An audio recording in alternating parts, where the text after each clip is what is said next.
Si ustedes leyeron la lección y leyeron el libro de jueces, quizás ahora van a poder entender que no era solamente porque el juez derrotaba, ¿cierto?, a las amalecitas o gritaba a algún filisteo, sino que era porque también había eventos externos que no salen en la palabra del Señor, pero que sí están en la historia universal, de cómo influir en el periodo de paz, por ejemplo, los egipcios, cómo influyeron los hititas, cómo influyeron otros pueblos que estaban en el mismo tiempo, pero que no aparecen en la Biblia, y cómo el Señor los usó como instrumentos para poder, ¿cierto?, otorgar esos grandes periodos de paz durante esos 12, durante el gobierno de estos 12 jueces, y que abarca un periodo sumamente largo, y a veces cuando uno les explica a los hermanos yo el periodo que abarca Josué, que no abarca más allá de un periodo de 10 años, y vamos al libro de jueces y la gente piensa que a veces es un periodo bastante corto, y abarca un periodo de casi 300 y tantos años, y ahí podemos ver realmente eh, la mano del Señor. Entre 300 y 350 años es el periodo que abarca. Y si ustedes se dan cuenta, todo el periodo de jueces es más tiempo del que nosotros llevamos como nación. Nosotros, cierto, como nación, si tomamos el 18 de septiembre de 1810, ahora el 2026, recién llevamos 216 años. Es por eso que cuando en el libro de jueces se da esta frase que salen todos los periodos de los jueces, y cada uno hacía lo que bien le parecía. De hecho, es una de las sentencias que a mí me da más pena cómo termina el libro de jueces, eh, porque miren lo que dice el último versículo del libro de jueces, cómo termina el capítulo, dice, ay, se me perdió la Biblia.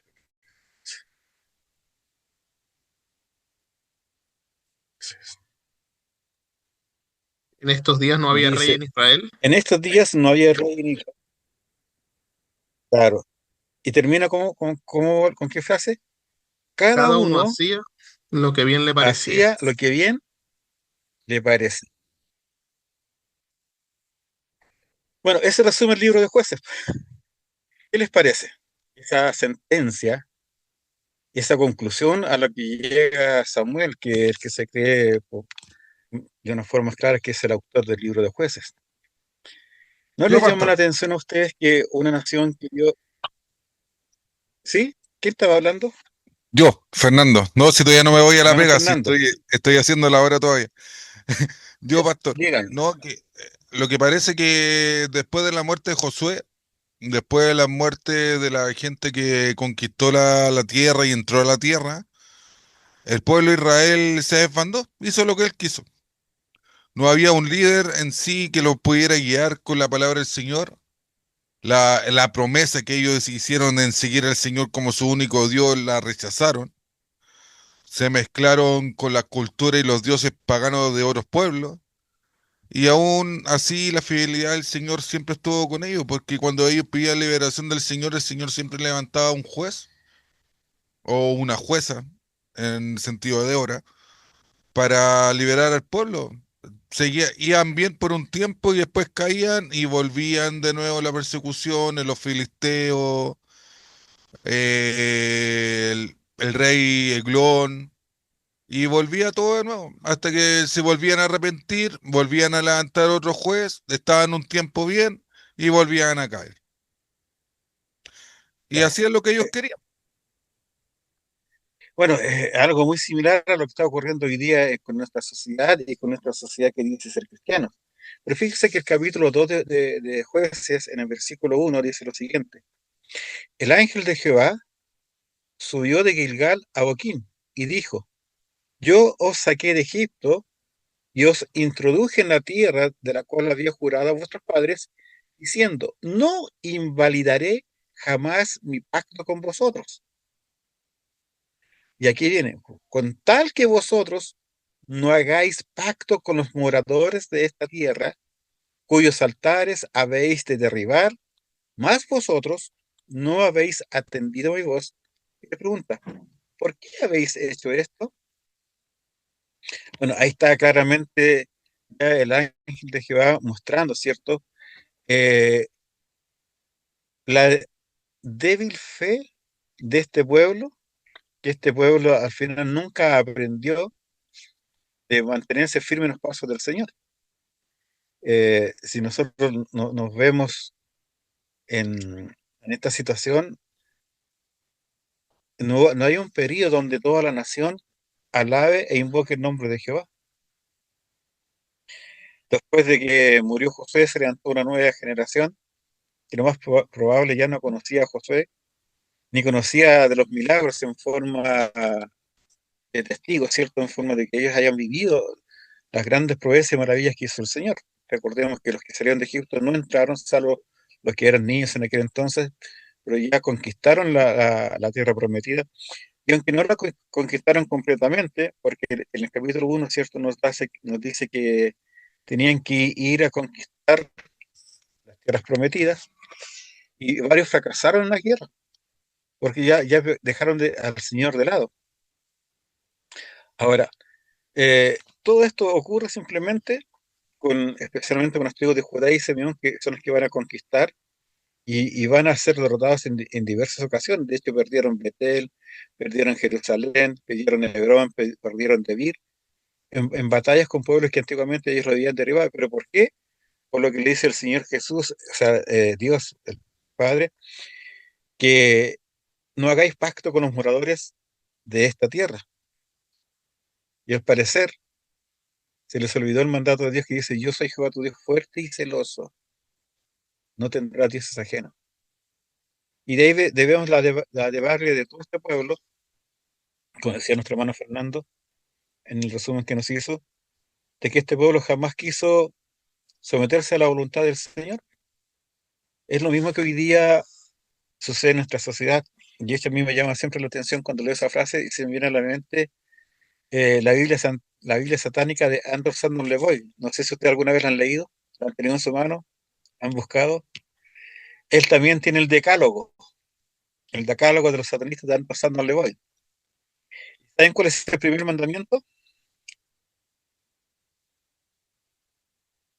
Fíjense, ¿cuál puede ser el primer mandamiento de la Biblia de Andrew Sandon Levoy?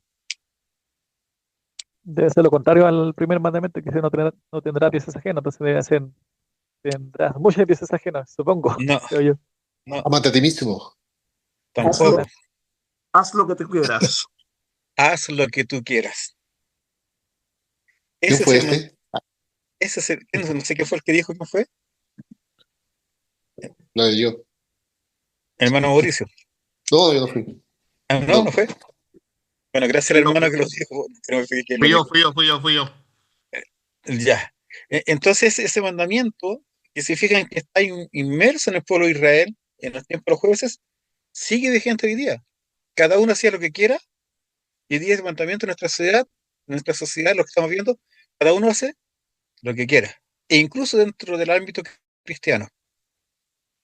Entonces, si ustedes estudian el libro de Josué, se van a dar cuenta de cómo el Señor estuvo con el pueblo de Israel, a pesar de que moría ese juez, moría en un momento de paz, se acababa la paz, y cada uno volvía nuevamente a esas relaciones culturales que tenían con los pueblos paganos. Y si nosotros recordamos cómo se debe esto y cómo se mezcló el pueblo de Israel con los israelitas, se debe a la acción de dos personajes que salen en el libro de Números, Balac y Balaam. Recuerden que Balac contrató a Balaam para que maldijera al pueblo de Israel, y Dios no le permitió que lo bendijera en ningún momento. Y como no lo pudo bendecir, Balaam le dio un buen consejo: haz que estos hombres se mezclen con tus pueblos. Y así como las moabitas, ¿cierto?, se juntaron con los israelitas y tuvieron una relación, ¿cierto?, de paganismo, le injertaron, ¿cierto?, le inculcaron la adoración a los dioses de la tierra. El pueblo de Israel se mezcló, y así fue como empezaron la debacle de esta nación a caer en idolatría. Por eso el Señor es tan celoso con su iglesia, que dice que no os juntéis y no os unáis con yugos desiguales, que no puede tener comunión, ¿cierto?, El Hijo de Dios con el hombre y de la fuente no pueden salir dos aguas. En todo momento, si no está hablando de que nos quiere como un pueblo para él, como un pueblo puro, tanto. Y el libro de Josué nos muestra esta debilidad que tiene el ser humano de hacer lo que él quiera. Eso es más o menos el resumen del libro de jueces. Así que si hay algún otro comentario de algún hermano que lo haya leído, puede escucharlo al final, la pregunta número 10. Ahora vamos al cuestionario del segundo capítulo, que es el cuestionario número 2. Dice, describa el discernimiento profético de la historia por el autor.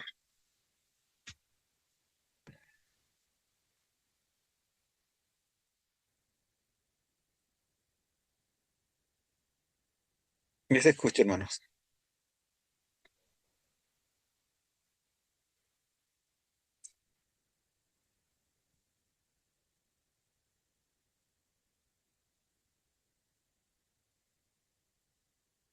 Pastor, Hermana no Ida. sé, no sé si esté buena. Tengo mucha tos. No, no sé si la voy a Ya. poder explicar. Que Dios, en su providencia, recompensa a la nación en relación directa con la fidelidad de su pueblo. En esta época Israel sufrió las constantes tentaciones de adoptar los ritos de fertilidad de sus vecinos cananeos y junto con su agricultura superpuesta, superpuestamente superior, muchas reconocían que Yahvé había guiado a Israel en el desierto, pero Baal parecía tener mayor capacidad para hacer crecer la cosecha. Es así como Jueces muestra la repetición del dicho del ciclo de pecado, culto de Baal, servidumbre a agresores extranjeros, súplica de ayuda a misericordioso Dios. Perdón, pastor, pero tengo mucha tos. Sí, sí, entiendo, hermana. Gracias, hermana. Y, bueno, este libro enseña la retribución divina. No sé si esa es la respuesta. Ya, gracias, hermana Ida. ¿Alguien más quiere complementar? Pastor, Pastor, Hermano ah, Mauricio y después el hermano Giovanni. sí, bueno, el autor entendía que Dios gobernaba la historia, que Dios gobierna la historia y que hay una retribución divina. Y entendía este ciclo, de que el pueblo era fiel, ¿cierto? De- cuando era infiel, caía en la servidumbre, ¿cierto? Entregaba a los enemigos, después el pueblo suplicaba y después Dios lo liberaba. Es como el Así es. discernimiento profético, ver la mano de Dios detrás de cada derrota y cada liberación. Ujú. Así es, hermano Mauricio. Gracias. Hermano Giovanni. sí, también es parecido a lo que puse. Yo puse que el libro de Jueces muestra que la obediencia trae bendición, ¿cierto? Desde la perspectiva de Dios trae bendición y mientras que la idolatría, que muchas veces caía el pueblo, traía juicio. Entonces, como, claro, como decía el hermano Mauricio también, la hermana Aida, que es como un ciclo o un bucle, también le podría decir que como llega el pecado, la opresión, el clamor y después la liberación mediante los jueces que Dios provee al pueblo. Pero claro, son el mismo ciclo que se cumple y temporal, que morían los jueces y después volvía el pecado en el pueblo. Así, gracias. Bueno, no era solamente debido a la muerte de los jueces. Siguiendo con el capítulo 2 dice, y toda aquella generación la que entró a conquistar la tierra, dice, la que murió Josué, dice en el versículo 10 capítulo 2 y toda aquella generación también fue reunida a sus padres, y se levantó después de ellos otra generación que no conocía a Jehová, ni la obra que él había hecho por Israel, y después los hijos de Israel hicieron lo malo ante los ojos de Jehová y sirvieron a los Baales, dejaron a Jehová, el Dios de sus padres, y sigue todo el nexo. ¿Qué le da a entender a ustedes en relación con la primera pregunta?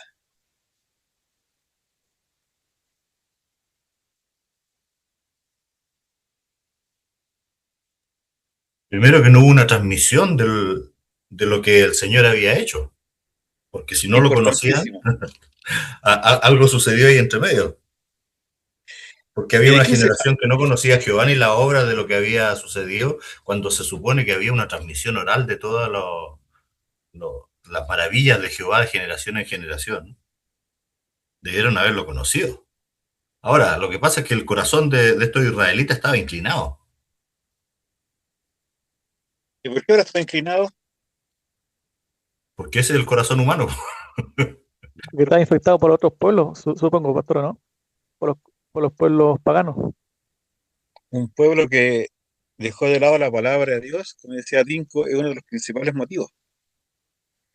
Se olvidaron de la ley de Dios como, tal cual como pasó en el periodo de los reyes. Fíjense, si ustedes se van a Deuteronomio capítulo 10, el 12, dice, ahora Israel, ahora pues Israel, ¿qué pide Jehová tu Dios de ti? Sino que temas a Jehová tu Dios, que andes en todos los caminos y que lo ames y sirvas a Jehová tu Dios con todo tu corazón y con toda tu mente, que guardes los mandamientos de Jehová y sus estatutos que yo te escribo hoy para que hagas bien. Que tenga Y después, prosperidad. y después le dice, cierto, que se lo enseñen a sus hijos, que lo escriban en los dinteles, en la puerta, que la hablen, cuando caminen, cuando entren, cuando salgan. ¿Y qué dejó de hacer el pueblo? Eso. Eso. Y hoy día pasa lo mismo, bueno, no hoy día, siempre ha pasado lo mismo. ¿Cuántos padres que fueron fieles al Señor hoy día ven a sus hijos, a sus nietos lejos del Señor? Y se da ese periodo, o sea, nosotros lo vemos con el pueblo de Israel, les va mal, están lejos, oran al Señor, si los perdona, los restaura, vuelven, se levantan nueva generación, se olvidan del Señor. Y en caso de muchas familias cristianas y cristianos pasa lo mismo, o sea, los padres son fieles, los hijos no tanto, y los nietos ya ni se acuerdan del Señor. ¿Por qué? Porque los padres no han sentido y no han tenido esa responsabilidad de cumplir lo que dice el Señor, de transmitir la palabra así, y de enseñarlos y de creerlos y de educarlos en los caminos del Señor. Y ese fue el mayor fracaso del pueblo de Israel, el dejar de lado la palabra de Dios. Y eso fue la consecuencia de todos estos periodos que vamos a ver en la pregunta número 2. Dice, ¿cuáles son los 6 periodos sucesivos de opresión y las actividades de 12 jueces salvadores? Perdón, pastor, quiero hacer una acotación que me parece importante. Efectivamente, el autor plantea la retribución divina, pero si nosotros vamos al versículo 16 y dice, Jehová levantó jueces que los librasen de la mano de los que los despojaban, antes de eso no hay un clamor del pueblo. Por lo No, tanto, no hay solo la retribución a al comportamiento del pueblo. También hay misericordia de parte de Dios. Porque antes de eso no hay un clamor del pueblo diciendo, Señor, estamos arrepentidos. El Señor, viendo la ignorancia del pueblo, también les plantea, les manda a los jueces para que lo atiendan y lo saquen de ese rol. claro. No sé si Y me también, explico. claro, no sé si los hermanos le entendieron. No, no es Y solo eso, un loop, eso quiero decir. ¿ah? No es solo un loop, no es solo que viene No, el arrepentimiento y consecuencia de eso vienen los jueces. No, primero el no. Señor actuó en misericordia. Siempre la misericordia de Dios va delante del hombre. Como dice Lamentaciones, nuevas son cada mañana. Lo que pasa es que el pecado no nos permite ver la misericordia de Dios, no nos permite mostrar lo que el Señor hace día tras día. Y como el ser humano se guía más que nada por los ojos, ellos veían que los Baales, entre comillas, eran más ejecutivos que Dios, porque veían, como si ustedes leyeron el libro y el comentario, que a ellos les iba mejor en todo lo que emprendían, pues, en las culturas, en agricultura, en el dominio de los materiales, y el pueblo de Israel no avanzaba. Entonces yo sé, bueno, si Baal les sirve a ellos, hagámonos con nosotros. Y cuando se dan cuenta de que los Baales no los salvaban de los ejércitos, clamaban al Señor. Gracias, hermano Dinko. Pregunta número 2. ¿Quién la tiene?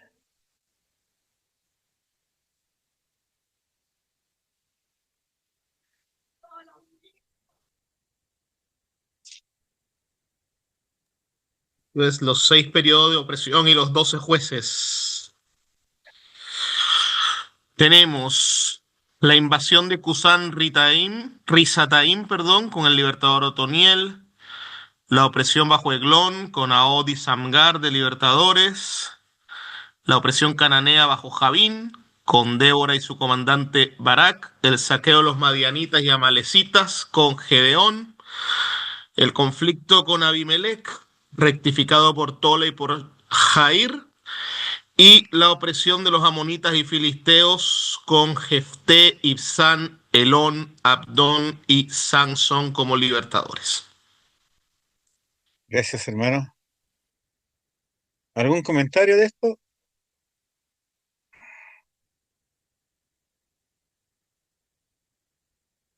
Bueno, una de las cosas que nosotros podemos sacar en cuenta de los jueces, que a diferencia de los reyes, estos jueces en su gran mayoría eran jueces locales, que no, que no gobernaban en toda la nación. De acuerdo a la región donde eran invadidos o donde eran atacados, es donde el Señor levantaba un juez. No había una de las cosas que llevó a estas sucesivas opresiones fue que no hubo una unidad de nación ni como pueblo. En los anteriores, ¿cierto? Cuando Moisés los saca, le forma las tribus, había una entidad de integridad, ¿cierto? Y de unión. Cuando lucharon, ¿cierto? Primero conquistaron las tierras más allá del Jordán y después conquistaron la tierra prometida, era toda la nación la que luchaba juntos. Pero en este caso, cada tribu empezó a velar por lo suyo. Y ese desapego con sus con nacionales, con las otras tribus, provocaba esto. No, no, eh, a mí que siempre me ha llamado la atención, de haber tenido un ejército por tribus, como salen relatados en Pentateuco, en este momento ya Israel no tenía ejército, no tenía una estructura de nación. Habían perdido su identidad como pueblo y la perdieron simplemente porque dejaron de lado al cielo, entonces eran fáciles de atacar y fáciles de derrotar, porque no tenían nada con qué defenderse. Y es ahí donde se ve la misericordia del Señor, donde Dios demuestra que no necesitaba de un ejército poderoso y hacía en número en armas para derrotar a sus enemigos. Simplemente levantaba hombres o mujeres, como el caso de Débora, para mostrar el poder y la derrota. Vamos a la número 3. Describa la paternidad y fecha de jueces.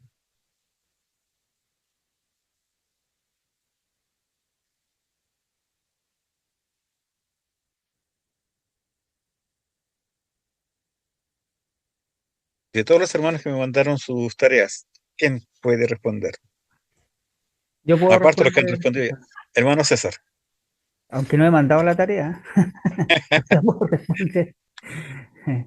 En la fecha, dice, el libro se compiló probablemente después de la coronación de Saúl y antes de David, ¿ya? Eh, ya que se menciona que en esos días no había rey y los jebuseos aún habitaban en Jerusalén. Y respecto a la paternidad, la tradición judía lo atribuye a Samuel, aunque no hay una referencia directa en el texto. El autor debió ser un profeta activo en los primeros años del reinado de Saúl o uno de los compañeros de Samuel. Gracias, hermano César. ¿Alguien más quiere complementar esto?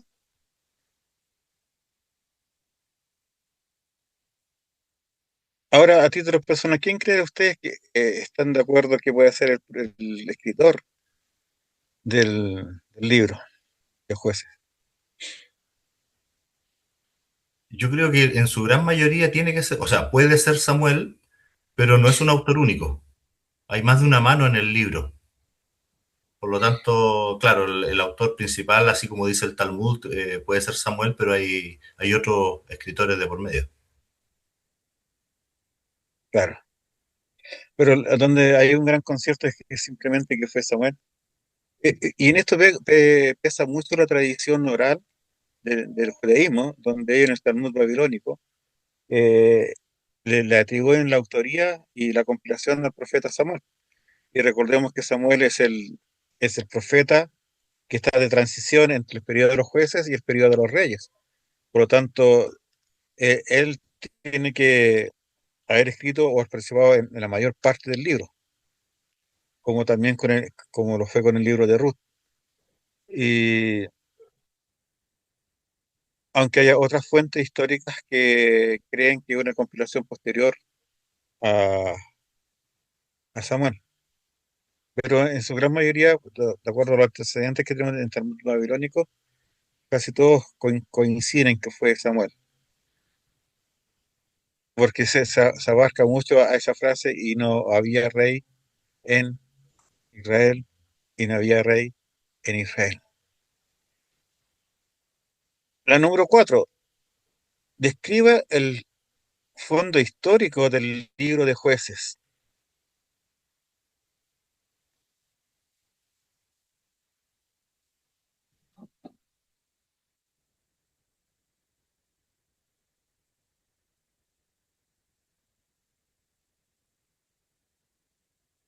Vamos, ¿quién nos ayuda con esta pregunta?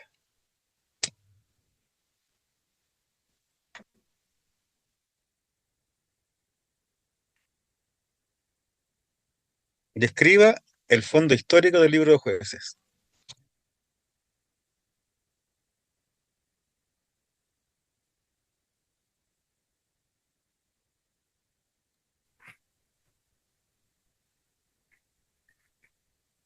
¿Alguien? Yo las doy también, pastor. Ya. El trasfondo histórico se caracteriza localmente por la resistencia de los cananeos que no fueron expulsados totalmente y tuvieron influencia religiosa con el culto de Baal, ¿no es cierto? Esta práctica de la prostitución sagrada y el sacrificio de los niños, ¿ya? Y más internacionalmente, por decirlo así, el control de Egipto sobre Palestina ya se había debilitado, eh, hubo un resurgimiento hitita y se coincide con la llegada de los pueblos del mar, los filisteos, quienes se afirmaron y consolidaron su posición en la costa, ¿no es cierto? Como todos sabemos, y se convirtieron en la mayor amenaza para Israel casi al final ya del libro de los jueces.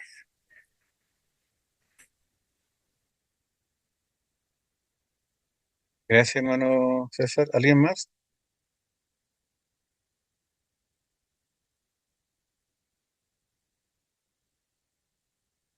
Bueno, hay varios antecedentes que quizás no salen mencionados acá y que es el cambio social y cultural que se va a establecer en el pueblo de Israel. Porque el pueblo de Israel, después de dejar esa vida nómada, se instalan en ciudades para convertirse en un pueblo agricultor, en un pueblo sedentario, pero que vivió en una tierra con vecinos hostiles. Por un lado estamos viendo, cierto, los moabitas, los amonitas, los madianitas hacia hacia el oeste, y hacia el lado de la costa del Mediterráneo se van a sentar a un pueblo que venía huyendo desde el Mediterráneo, que son los filisteos. Entonces, a ellos les costó mucho poder establecer una nación al no tener un rey central, un único rey.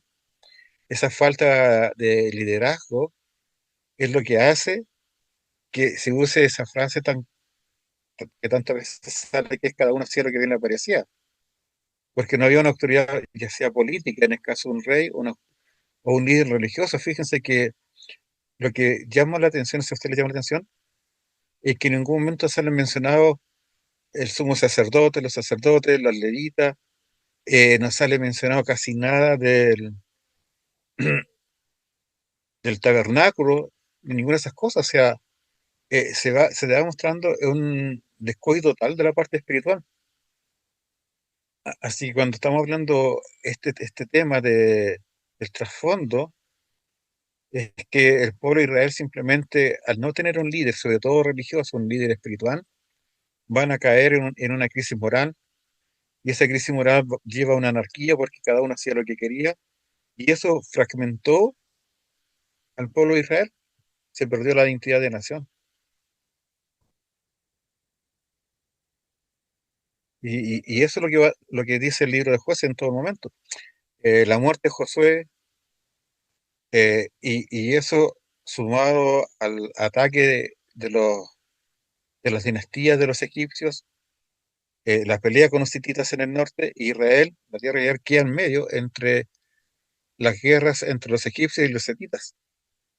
Entonces nunca pudo consolidarse bien ese pueblo porque nunca buscaron al Señor. Si no recuerdo lo que leímos al principio, si ustedes hacen esto, yo voy a estar con ustedes, pero no lo quisieron hacer.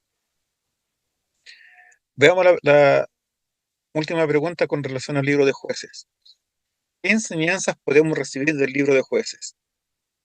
Y aquí, más que las enseñanzas que salen en el libro, son enseñanzas que ustedes pueden ir sacando, complementadas con las que salen en el libro de estudio. ¿Qué enseñanzas podemos recibir del libro de Jueces?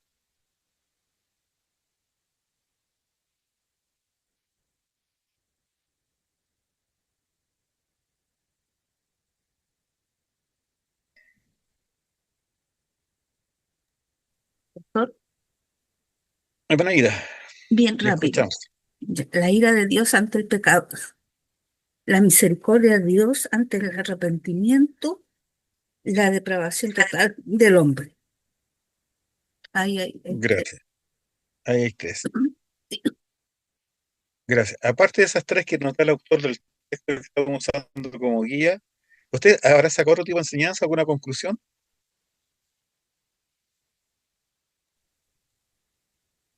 Yo, A mí lo yo creo principal. que es como... Dale, Dinko. No, por favor, tío Efraín, dale, te escucho. No, muchas gracias. No, yo creo que, o sea, una consecuencia evidente es que el descuido de de la relación con el Señor y de las cosas del Señor tiene consecuencias serias y concretas, ¿no? Ajá. Y evidentemente, o sea, es muy patente la infidelidad de ese pueblo aún una o unas pocas generaciones después de haber visto tantos prodigios. Y al mismo tiempo la fidelidad del Señor que aún en medio de invasiones, opresiones, rebeliones y montones de cosas, sigue mostrando su mano prodigiosa sobre su pueblo, ¿no? Y sigue siendo fiel como lo prometió, ¿no? Pero efectivamente descuidar las cosas del Señor tienen consecuencias, eh, más el Señor sigue siendo fiel, ¿no? Amén. Gracias, hermano Efraín. Hermano Dinko. Y después, hermano Giovanni. Lo que yo estaba anotando es que el apartarse de Dios trae consecuencias. Y más que nosotros descuidar las cosas de Dios, para mí me queda más en evidencia que el Señor nos quiere consagrados, nos quiere 24. No quiere que Eh, hoy día lo adoramos y mañana nuestra vida es una vida ajena a Dios. Más bien en nuestro trabajo estamos pensando también cómo hacerlo de la mejor manera para agradar a Dios, en cada aspecto de nuestra vida. Es una vida consagrada, no significa andar cantando salmos todo el día. Significa que nuestra vida es una vida consagrada a Dios en todos los aspectos. ¿le gusta- ¿A usted le gusta la salmodia entonces, hermano Dinko? Vieras tú. No es No, yo exclusivo. soy multifacético. Canto salmos, pero Gracias, también hermano canto Dinko. alabanzas, depende del momento. Amén. Hermano Giovanni. Sí, pastor, bueno, lo mismo que usted decía anteriormente, sacar esa enseñanza de no olvidar su palabra, así como también en el Salmo 1 dice, eh, meditar en la ley de día y de noche, y siempre transmitirlo a nuestros hijos, transmitir la enseñanza de la palabra de Dios, para que ellos conozcan a Dios, conozcan de la fidelidad de Dios, y conozcan que el Señor nos provee de salvación, de Cristo, y eso yo creo que eso es como también una enseñanza que se puede sacar, así como usted bien lo decía anteriormente. Y también apoyo el punto del hermano Víctor, también el tema de la santidad, el de el santo, el de no contaminarse, a pesar de que estamos en un mundo donde podemos contagiarnos, lo importante es ser luz y también nosotros contagiar al mundo a través de la palabra y que esa palabra sea viva en nosotros. ¿Se recuerdan lo que decía esa cinta que tenía acá el sumo sacerdote? ¿Cuál es la frase que tenía? ¿La de Deuteronomio?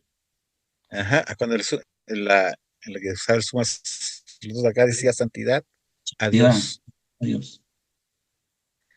Y aquí se ve la, la falta, por eso decía, la falta de un líder religioso, un líder espiritual es importante dentro de la sociedad. Yo siempre me llama la atención por qué los sumos sacerdotes, teniendo todo para poder llevar la ley, no la enseñaron.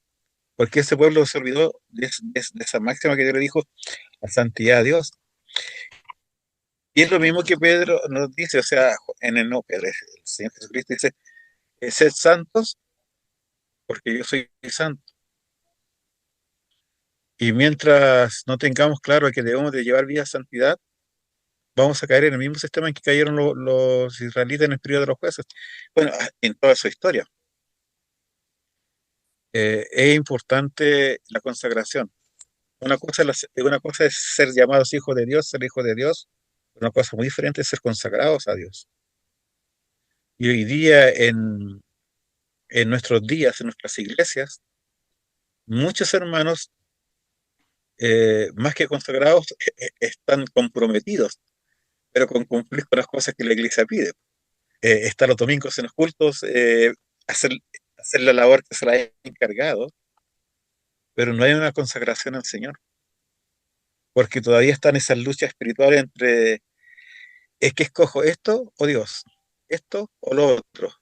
Y muchas veces está esa decisión de hacer lo que yo quiero en vez de hacer lo que el Señor quiere. Y es lo mismo que estamos viendo, quizás no en la misma medida que una nación entera, pero muchas veces se está viendo hoy día en las iglesias que están sucumbiendo a esta debacle moral que hay en el mundo, donde la iglesia, para agradar al mundo, está aceptando muchas normas del progresismo, del movimiento LGTBU y otras cosas que están contaminando a la iglesia. Y se ha olvidado eso, y eso es lo que está pasando hoy día en el pueblo cristiano en el mundial. Y fíjense que los hermanos más fieles son los hermanos de las iglesias perseguidas. Y lo mismo le pasó al pueblo de Israel. Eran perseguidos, venía un avivamiento espiritual que duraba hasta que el líder muriera. ¿Por qué? Porque nunca se tuvo en cuenta que nuestras vidas deben ser santas delante del Señor. Y la santidad viene como consecuencia de una consagración, como decía el hermano Lincoln. Y la consagración viene una vez que nosotros conocemos quién es Dios y estudiamos quién es Él. Por eso Pedro, cuando termina su segunda epístola, dice, más creced en la gracia y el conocimiento de nuestro Señor y Salvador Jesucristo. Si no crecemos en su conocimiento, no vamos a ser ni consagrados ni santos y vamos a dar igual que los israelitas, arriba y abajo, arriba y abajo. Y eso es peligroso, porque cuando un hermano es tan voluble, una nación tan voluble, hay peligro, porque tú no sabes en qué momento este hermano va a estar bien o va a estar mal, en qué momento va a fallar o no va a fallar. Y ese era el pueblo de Israel. ¿Algo más que comentar? ¿Profesor? ¿Profesor? Sí. ¿Quién? ¿Hermano Rodrigo? Sí. Ya, Bueno, hermano Rodrigo. como usted, bueno, y con los compañeros también decían que llamaba la atención en este caso que pasaba con los sacerdotes.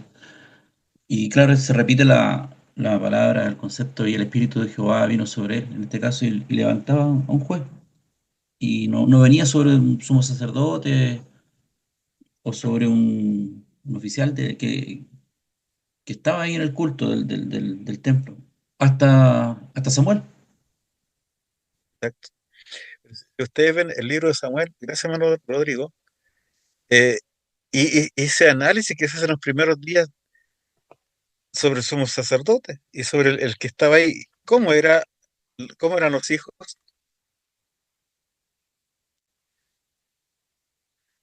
¿recuerdan? Los que leyeron, los que han leído Samuel, de consagración nada. Escogían lo Cero. mejor escogían lo mejor de la carne, las mujeres, vida licenciosa, pecaminosa, a la vista del pueblo. ¿Y quién condenaba eso? Nadie.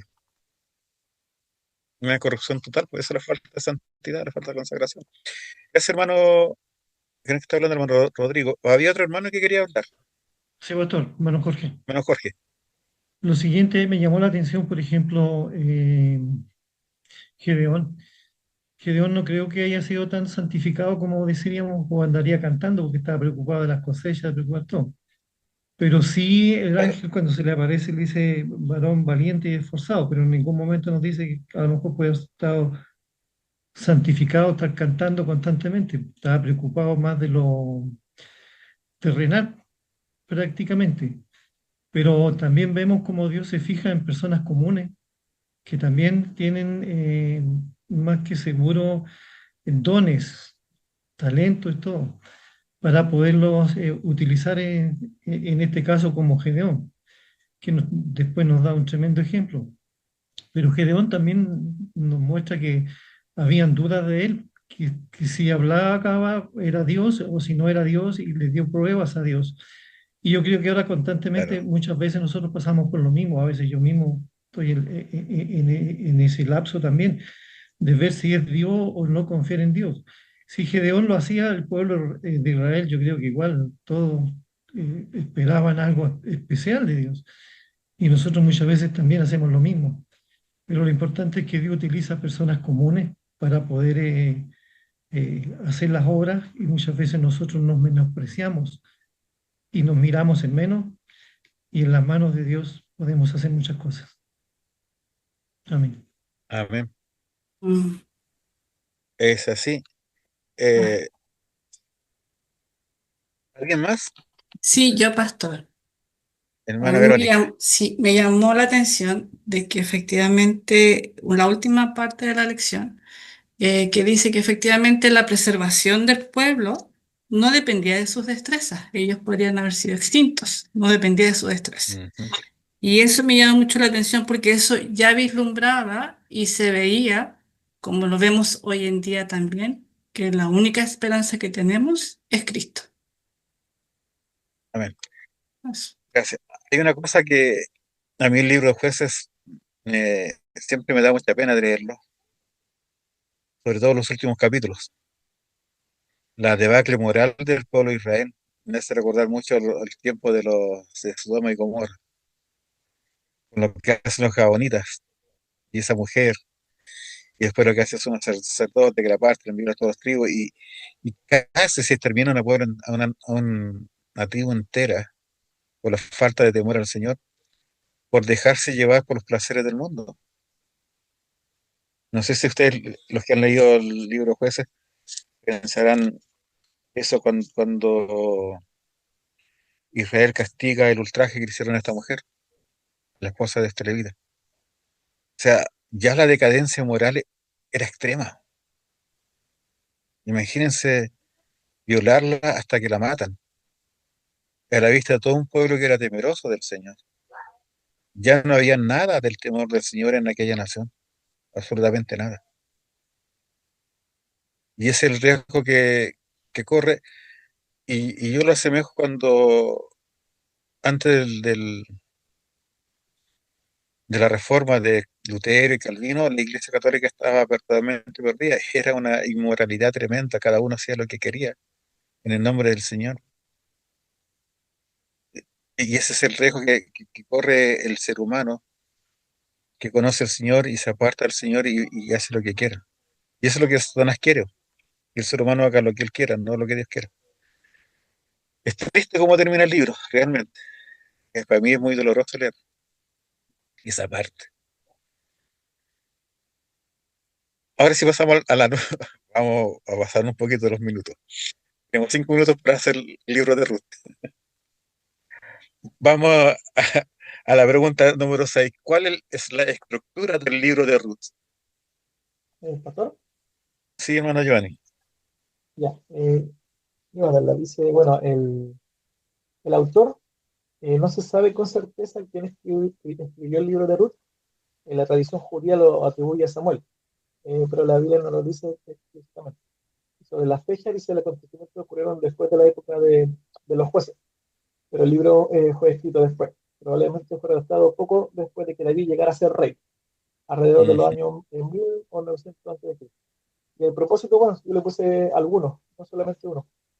Y aparte de explicar el origen familiar del rey David, ya que Ruth, nos damos cuenta que Ruth fue la bisabuela de David. También muestra cómo Dios cuidó y dirigió la vida de Ruth, y Noemí mediante su providencia, y enseñar que Dios puede incluir en su pueblo también a personas como Ruth, que era gentil, que era moabita, y también mostrar también el ejemplo de fidelidad, del amor, de la bondad y la obediencia a Dios en medio de esta época de mucha corrupción espiritual. Porque aquí este está dentro de la época de los jueces. Entonces ahí muestra también eso. Gracias, hermano Giovanni, por responder el número 7 y freíamos en la 6. Me salté, Pero ya, perdón. entonces, ya hermano Dinko, vamos a la 6. No, yo no. Vimos su pulgar para arriba. No, no, le estaba agradeciendo a Giovanni. Muy bien. Ya. Ya, ¿algún hermano que tenga la número 6?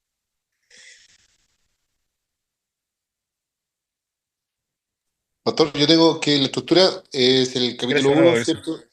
Donde Noemí regresa a Belén con su nuera, Ruth, después, perdón, Noemí con su nuera Ruth, después de viudar y perder a sus hijos. Capítulo 2, Ruth espiga del campo de Boz, un pariente rico de Noemí. Capítulo 3, Ruth le pide a Boz que actúe como un pariente redentor. Y capítulo 4, Boz se casa con Ruth, tiene un hijo llamado Obed, y luego viene la genealogía de David. Bueno, gracias. ¿Alguien más quiere comentar En la- algo sobre la pregunta 6 o 7?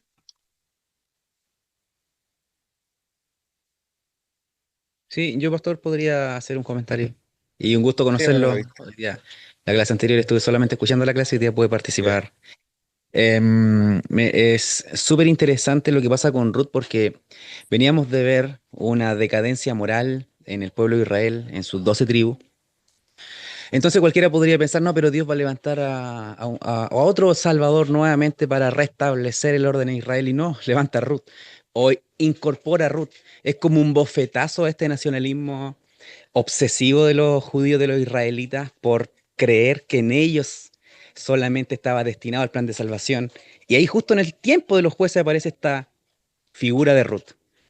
Y eso a mí me llama la atención. Y cómo después, por medio de este relato tan maravilloso, de 4 capítulos, se establece, ¿cierto?, la dinastía davídica, Obed padre de Isaí, Isaí padre evidentemente de David. Y es por medio de Ruth. Entonces, este bofetazo que viene en cierta manera, a, a quitar un poco ese ego, esa autoexaltación que el mismo pueblo a veces tenía y que lo llevaba a esa individualidad, a ese egocentrismo de creer que de ahí tenía que salir siempre la salvación. Y vemos cómo Dios en el Antiguo Testamento fue salvando a muchos gentiles. Tenemos al sirio Naamán, tenemos a la misma Ruth, tenemos ahí otros personajes que también son parte del plan de Dios. Y de hecho, Ruth también está en la línea genealógica de Jesús. Entonces, Ruth para mí representa también eso, un bofetazo a este nacionalismo obsesivo de los israelitas, pastor. Gracias, hermano David. ¿Alguien más que quiera opinar antes que se nos pase el tiempo? Es interesante este Pastor, libro. Sí, hermana Aida.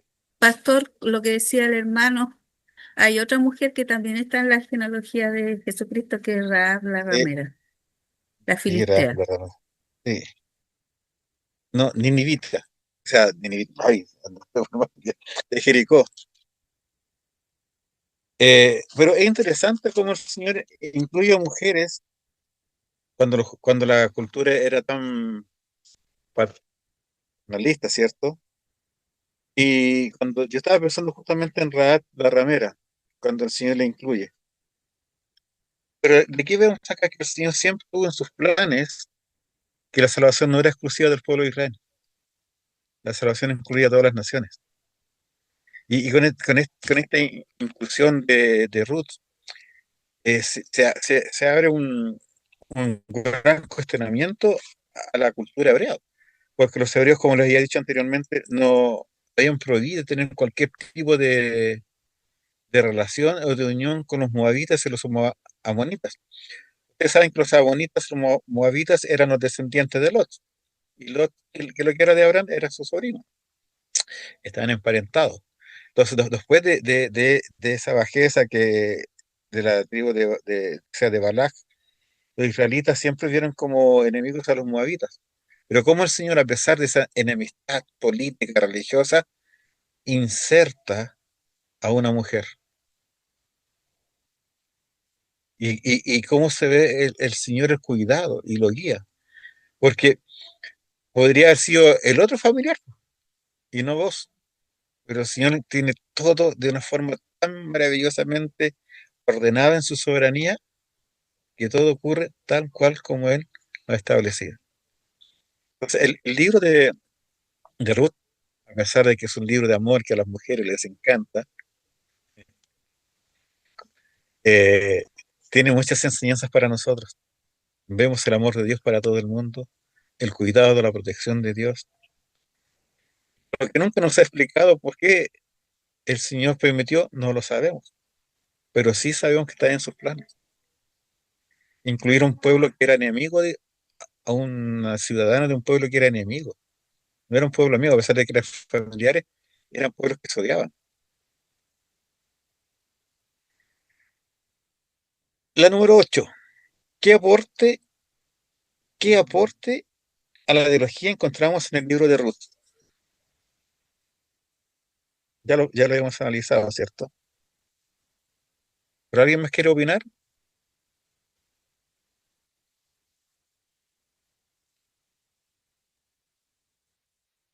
Disculpe, pastor, no escuché la pregunta.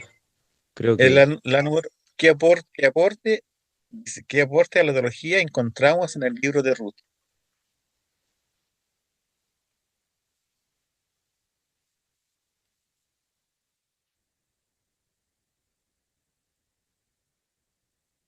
Y como dije, ya lo hablamos recién, que es el aporte a la genealogía del rey David y la inclusión de personas que no eran parte del pueblo al pueblo escogido del Señor.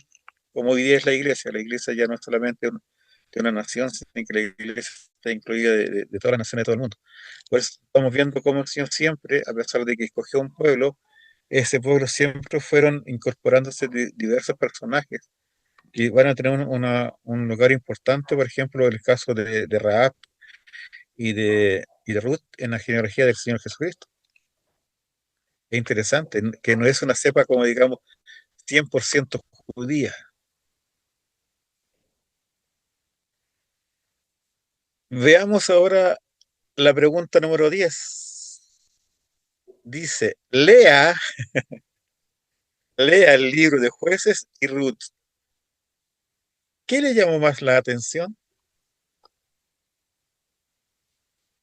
Aquí solamente pueden responder sinceramente los que leyeron el libro. Bueno, yo quiero Aunque hacer un pequeño aporte ahí, pastor. todos pueden hacerlo. Hermano José.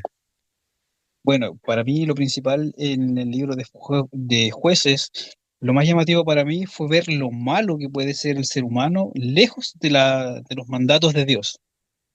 Y en contraparte con el de Ruth, lo más lindo es que lo hermoso que es vivir siguiendo su palabra, como que hacen la contraparte.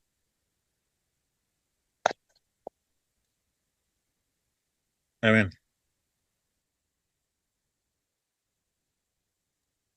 Profesor. Bueno, Sí, en el hermano libro, Rodrigo. en el libro de Ruth, la fidelidad, bueno, obviamente los tiempos difíciles, el ejemplo, ¿no?, de Ruth, y también la temática de redención, la redención, en este caso, el pariente, ¿no?, que redime, es evidente en todo el libro. Claro. Que no fue rechazada a pesar de ser extranjera. A mí me llama la atención también la variedad de jueces que hubo justamente en el libro de jueces. O sea, mujeres, hombres, granjeros. O sea, Dios usó toda clase de hombres. Y dentro de toda esa clase de hombres, Dios también bendijo a uno en particular que fue Sansón. O sea, les dio pero de todo. Y dentro de toda esa variedad también se buscaba, de cierta manera, expresar de que el hombre, aunque lo tenga todo, alejado de Dios, nada puede hacer. Y siempre se usan a los jueces como tipos de Cristo, pero si nosotros cuando leemos a los jueces nos damos cuenta que eran todo menos tipos de Cristo, o sea, todo en cierto sentido, en el sentido del Salvador, de la persona que los liberta, evidentemente es un tipo de Cristo, pero moralmente en la mayoría de los casos de los jueces vemos que eran personas completamente egocéntricas, que buscaban para sí mismos lo que a ellos les convenía.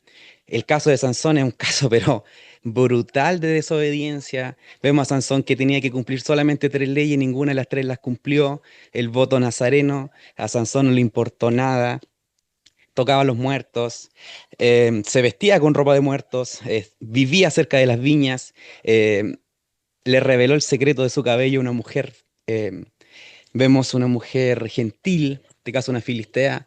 Entonces, no importa quién sea el hombre que muchas veces nosotros podemos ver como referente o como importante. Si esa persona está alejada de Dios, no está en los caminos de Dios, su destino es el precipicio. O sea, es el precipicio. Y por eso es que Jueces va así, parte como de más a menos. Y por eso es que termina al final de una manera tan terrible que es em, cortando en 12 partes a una mujer y enviándola a cada tribu de la nación. O sea, es una locura. Y lo que decía el hermano José, Ruth, como que ahora pareciera ser que Ruth es la terminación más bella del libro de Jueces. Que si el libro de Jueces termina por sí solo, la verdad es que es un desastre y se necesita ordenar a esa nación, pastor. Ese análisis puedo entregar. También está el canto de Débora, o sea, hay jueces como el Sansón, que fue un caso extremo de todo lo que un cristiano no puede hacer, pero lo vemos porque muchas veces, y yo le digo, aquí nosotros nos tenemos que comparar con nosotros mismos, porque cuántas veces nosotros hemos querido hacer nuestra voluntad y no la del Señor. Ese es el principal motivo. Sansón quiso hacer lo que él quiso, desobedeció a los padres abiertamente, desobedeció abiertamente al Señor, y en un momento él no vio las consecuencias, pero el pecado trae consecuencias, el pecado nos alcanza. No porque hoy día no pasó nada, mañana no me va a pasar, y el Señor va a castigar nuestro pecado. Había jueces buenos, por ejemplo, Débora, Otoniel. No todos fueron llevados por sus pasiones, pero se habla más de Sansón porque es más extenso el relato que da de él. Pero de Sansón sacamos muchas experiencias que no deberíamos de hacer, que no las debemos de copiar. Y en Ruth realmente vemos la mano maravillosa de nuestro Señor, de nuestro Dios ahí, en la providencia para la venida del Mesías. Gracias, hermano David. Pastor, ¿Alguien más? una cosita Hermano más, David. pastor. Solamente para cerrar. ¿Ya? Y lo último que a mí me llama también la atención es el caso particular de Jefté. O sea, Jefté, Dios lo escoge y vemos un claro ejemplo de que Dios tiene misericordia con alguien, pero ese alguien no intenta conocer a Dios. Es una persona que no conoce al Dios al que sirve. Y eso se refleja en cómo Jefté reacciona a este llamamiento de Dios. O sea, es escogido por los ancianos, ¿cierto? Y él dice, bueno, si me entregas, Dios, a los amonitas, voy a sacrificar a la primera persona que salga de la puerta de mi casa. Y sale la hija, como si al Dios de Israel le interesaran los sacrificios, como si le interesaban a los dioses paganos. O sea, Jefté, ¿qué hace? Colocar en un mismo pedestal al verdadero Dios con los dioses paganos, y él pensaba que de esa manera iba a honrar a Dios. Termina matando a su hija. O sea, esa es una de las lecturas, yo creo que es la más razonable, que efectivamente Jefté mata a su hija para cumplir con su voto. Y más interesante es que en Hebreo se nos habla de los héroes de la fe y Jefté entra dentro de ese, de ese listado. O sea, a pesar de su aberración, es considerado también como un padre de la fe o uno de los héroes de la fe de Hebreos 11. Entonces, ahí nosotros vemos la misericordia de Dios con personas que realmente nosotros decimos, wow, o sea, hay que realmente despreciar el amor de Dios y nosotros eh, abiertamente desobedecer a los mandatos que él hace. Que usted debía haber conocido a su Dios, era su deber conocerlo y no lo hizo. Pero es que la vida, si tú estudiaste bien la vida que Jefté era hijo de una ramera, y los hermanos después lo expulsan, o sea, la vida de él no fue buena. Entonces, ¿de qué Dios misericordioso va a tener conocimiento si su propia familia lo dice, lo abandona? El pueblo de Claro, lo Israel no abandona. hablaba de Dios. Entonces, imagínate ahora, es como tú te encuentras a un huérfano en la calle y dices, y este hombre que vive en una nación cristiana debería de conocer de Dios, pero si esas bien esas condiciones, el conocimiento que Dios debe tener es mínimo, porque Mínimo. todas las naciones habían olvidado de Dios. Si eso es lo que trata la sociedad, totalmente alejada del Señor, alejada de sus mandatos, que no lo conocían. Y me llama la atención algo que tú dijiste, pero primero que se lo Giovanni para que no se lo olvide. Y dije, bueno, Giovanni, Sí, doctor, ¿decía? tú querías hablar recién, Sí, ¿o no? no, pero que terminara lo que iba a decir. No, hable nomás. Que era para comentar también la reflexión. Sí, pues lo que yo lo puse en lo que más me llama la atención, sobre las dos frases que se repiten. Dice que los israelitas hicieron lo malo ante los ojos del Señor, que se repite como 7 veces en el libro. Y Ujú. lo que también habíamos dicho sobre que en aquel día no había rey y cada uno hacía lo que bien le parecía. Y muestra claramente que el pueblo de Israel se había corrompido, y eso lo refleja los últimos capítulos, ¿cierto? Y el capítulo 19, cuando empecé a leerlo, y se me olvidaba ese capítulo de los jueces, donde el levita, porque si vemos la historia, es interesante porque el levita en el capítulo 20, claro, él le dice a los demás que aquella gente que rodeó la casa claro, que violó a su mujer, pero él no cuenta que él no cuenta que él fue el que la tiró a la puerta, a la calle. Entonces, eso como que él lo omite, pero sí dice Claro. que, claro, que las personas la violaron. Entonces, también me llama un poco la atención sobre esa actitud, que era un levita. Un levita, y que él fue el causante que tiró y claro, la partió en 12 pedazos porque estaba muerta, pero al final él fue el que causó que la ayudaran. Entonces ahí muestra como la decadencia, como usted decía, que parecía casi Sodoma y Gomorra. eh, pero por otro lado también se demuestra la paciencia de Dios también, y que Él provee de salvadores, pero y claro, y también yo decía, esos salvadores eran insuficientes. Claro, porque eso también eran, pero eran insuficientes, porque claro, fallaban a veces moralmente y no cambiaban al pueblo interiormente, y que el gran juez, el verdadero, es Cristo. Él es el que nos liberta de lo que realmente había problemas en el pueblo de Israel, que era el pecado que salía de Dios. Eso. Gracias. ¿Alguien más quiere comentar sobre el libro de jueces o de Ruth? Pastor, Hermana Pamela.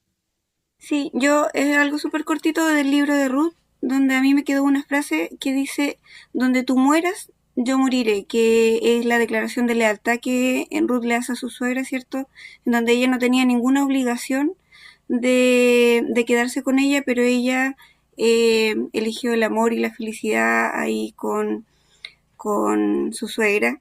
Y yo creo que eso es un recordatorio de los actos que de repente, no sé, de fidelidad, algo cotidiano, que pueden ser de repente muy insignificantes y que pueden tener consecuencias importantes.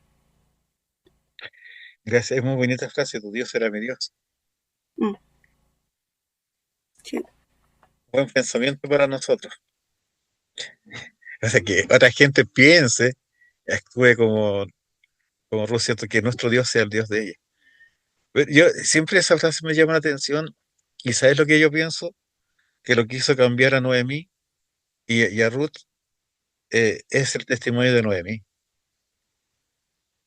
Porque Noemí tiene que haber sido una mujer muy fiel al Señor, y tiene que haberle hablado en muchas ocasiones a Ruth, porque si no, Ruth no se conoció al Dios de Noemí.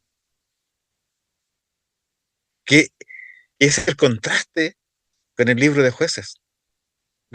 Ellos se olvidaron de Dios, pero Noemí, a pesar de que haber dejado su casa, su parentela, hizo un pueblo enemigo, que se muriera su esposo, que se murieran sus hijos, y tuviese que regresar en extrema pobreza a llegar a mendigar a su nación, al parecer nunca se olvidó de Dios, nunca dejó de lado a Dios, porque para que Ruth dijera, Dios, ¿cierto? Eh, ¿Será mi Dios? Eh, Tiene que haber dado un testimonio muy fuerte de quién era Dios en su vida. Y yo no sé si nosotros, si usted y nosotros estamos en esa condición de decir, impactamos tanto a la gente que está a nuestro alrededor con nuestro testimonio, que la gente va a querer conocer a Dios por nuestro testimonio, por nosotros.